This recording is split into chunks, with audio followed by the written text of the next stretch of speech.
Brasil está como 10º país do mundo com o maior número de pessoas desconectadas da internet. Ou seja, 1/3 da população não possui acesso à internet, seja por banda larga, móvel ou fixa. Acompanhe na reportagem. 70 milhões de brasileiros não têm acesso à internet. Este número posiciona o Brasil entre os 10 países do mundo mais desconectados. De acordo com estudos ligados à unidade de inteligência da revista britânica The Economist, na liderança da lista estão países como Índia e China. O estudo revelou que mais da metade da população mundial não tem acesso à rede. Enquanto na Europa apenas 20% da população está desconectada, 75% dos africanos não têm acesso a conteúdos online. A pesquisa avaliou cada país segundo as condições que oferecem para que a população esteja conectada.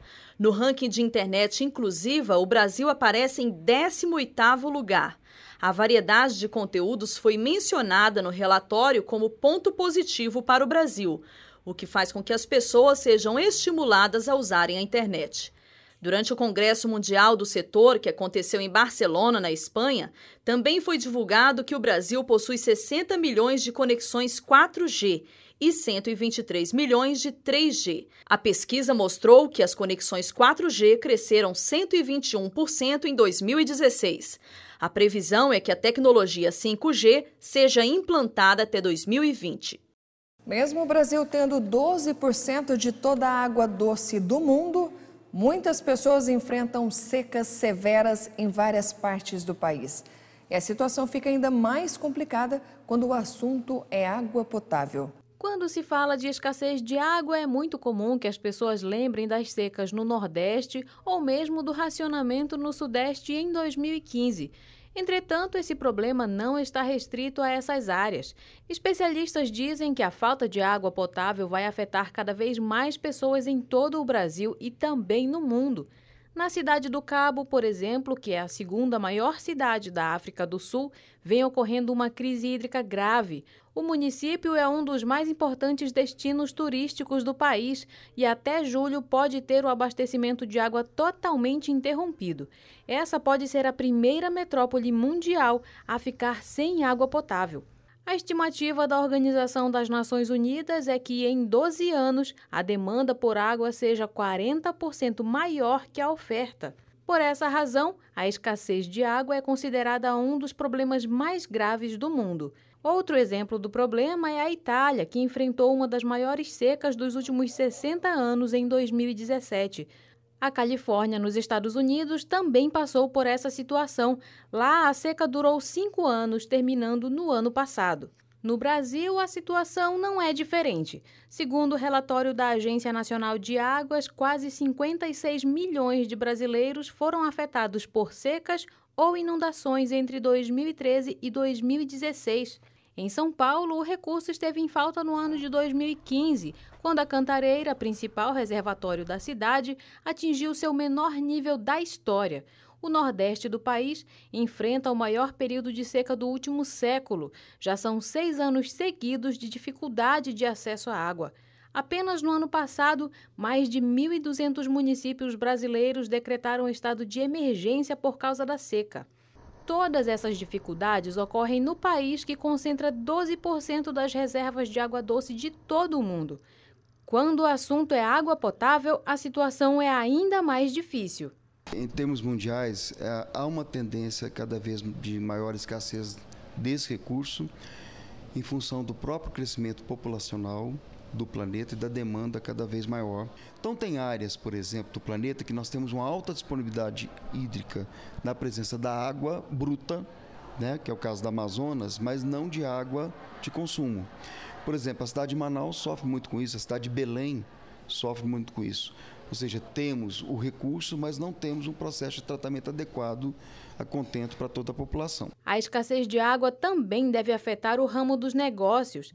Segundo o Serviço Brasileiro de Apoio às Micro e Pequenas Empresas, o SEBRAE, em 2018 a falta do recurso deve prejudicar pelo menos 31% das pequenas empresas do país. O assunto agora é segurança.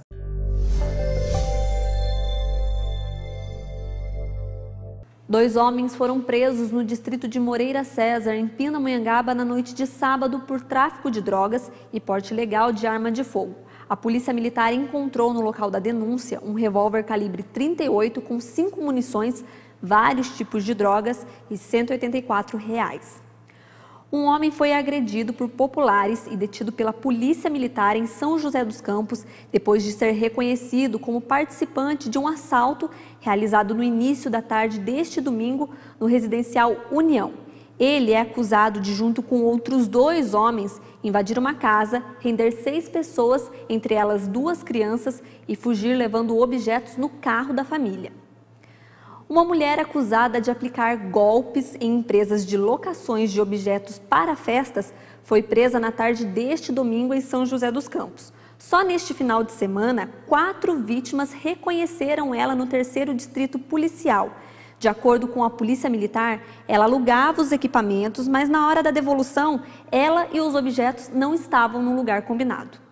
Já já eu volto com outras informações aqui da nossa região. Acompanhe agora a primeira parte da entrevista especial de hoje.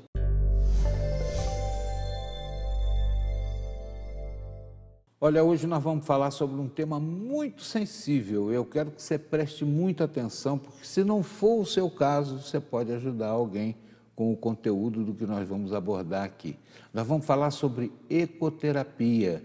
Ecoterapia é a nomenclatura que foi dada para essa prática com cavalo adaptada a questões de saúde, de equilíbrio emocional.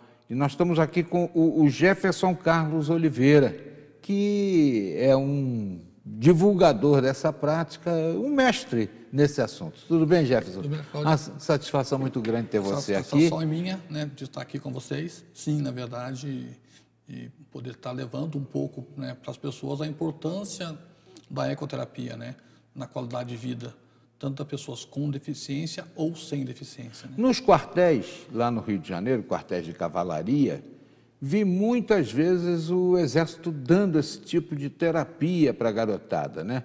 Mas aqui eu não vejo existência de quartéis de cavalaria, pelo menos em Pinda, Taubaté, até São José, não vejo. Pode ser que a Polícia Militar tenha cavalaria, Isso, né? A Polícia Militar do Estado de São Paulo, ela tem esse projeto de ecoterapia dentro da Polícia Militar do Estado de São Paulo, né? Tanto dentro da Rota, no Parque da Água Branca, né? E algumas cidades tem.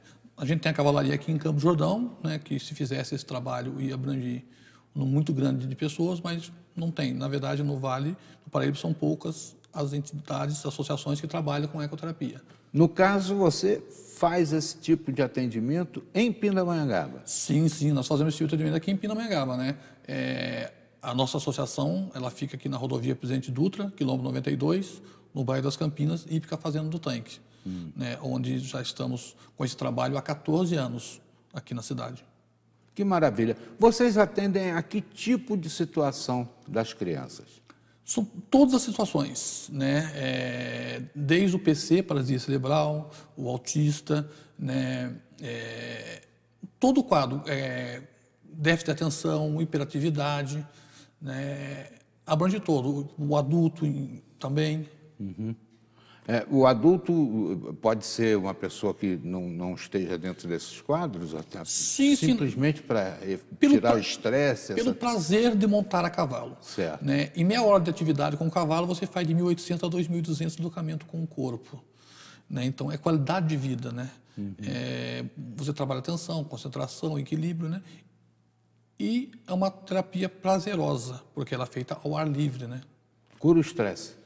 Puro estresse. Eu vou contar uma coisa para vocês, uma particularidade. Eu tenho uma experiência sobre trabalho com animais, né, com golfinhos. Né? Eu estive em Fernando de Noronha, onde esse trabalho é bem desenvolvido, e estive também em Cancún.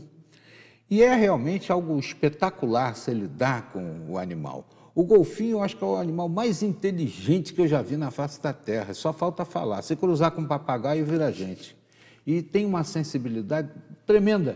Mas eu soube, Jefferson, que o cavalo é mais eficiente na terapia do que o próprio golfinho por causa do trote. O que tem a ver? Sim.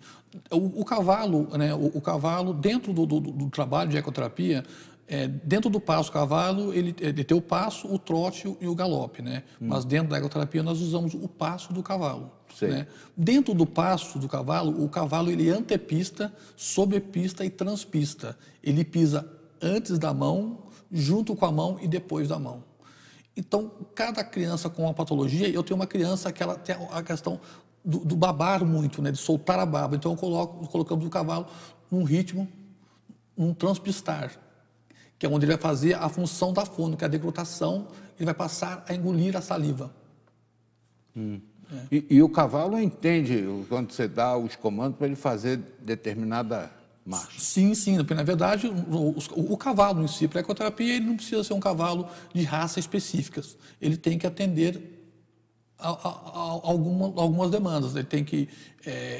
a gente trabalha primeiro, ele não pode ter medo de barulho, né, de som, né? Então, o cavalo dependente da raça, ele tem só que se adequar a esse trabalho. Às vezes você não consegue, às vezes nesses 15 anos já foram inúmeros animais que passaram pelo centro de ecoterapia que não conseguiram, porque é uma terapia que ela traz estresse para o cavalo também. Ah, é? Sim, ela traz, né? Porque na verdade é o ritmo do passo, né? Então, às vezes, ele tem que andar o tempo todo antepistando, que é segurando ele um pouco, né?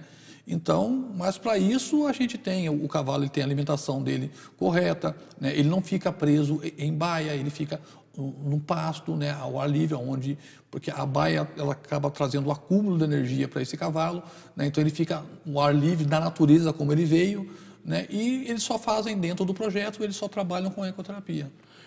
Pinda tem uma tradição de aras, né? Tinha muitos aras aqui, né? Iam até cavalos para o Jockey Club do Rio de Janeiro. Né? Aqui mesmo no Aras Paulista a gente tinha ali, né? Que era do governo, onde vinham animais que eram muitos utilizados em pesquisas no Butantã, em São Paulo, né? Ele era referência na raça do manga larga também aqui, né? Quer dizer, então o interior ele tem, né, ele tem esse contato direto com o animal. Mas o cavalo ele saiu do interior para ganhar força na capital. Na capital que ele virou a máquina terapêutica. Né? No interior ainda ele é visto como animal de tração, de trabalho. Você tem ideia, são 11 anos, né? São 14 anos. 14 anos. Tem ideia de quantas pessoas já passaram pela recuperação, digamos assim? Ou pela... Centenas de crianças, posso garantir, do Vale todo. Né? Do Vale todo, centenas de crianças. Hoje, atualmente, são 30, nós chamamos de praticantes, são 30 praticantes que nós atendemos, desde criança de 6 meses até 70, 80 anos. E vem gente, você falou, de tudo que é lugar? De tudo. Vem de fora do estado também?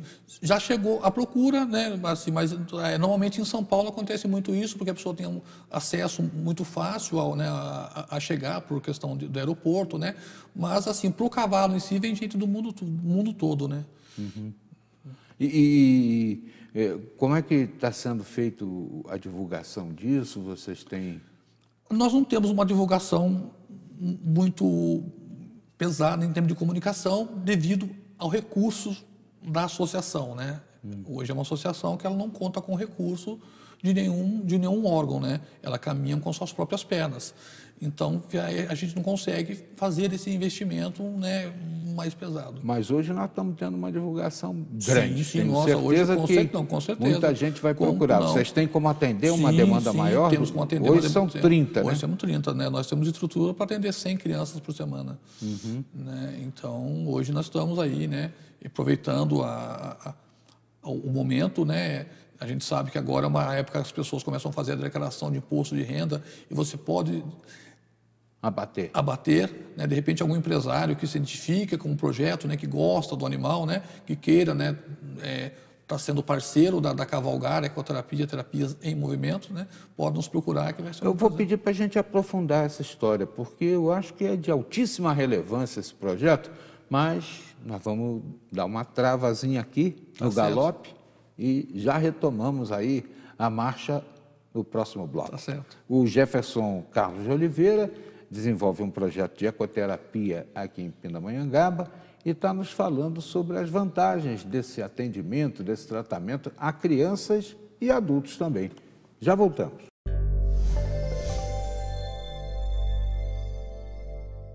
campus de uma universidade da região oferece medicamentos gratuitos à população. É o que você vai ver no próximo bloco. Continue conosco.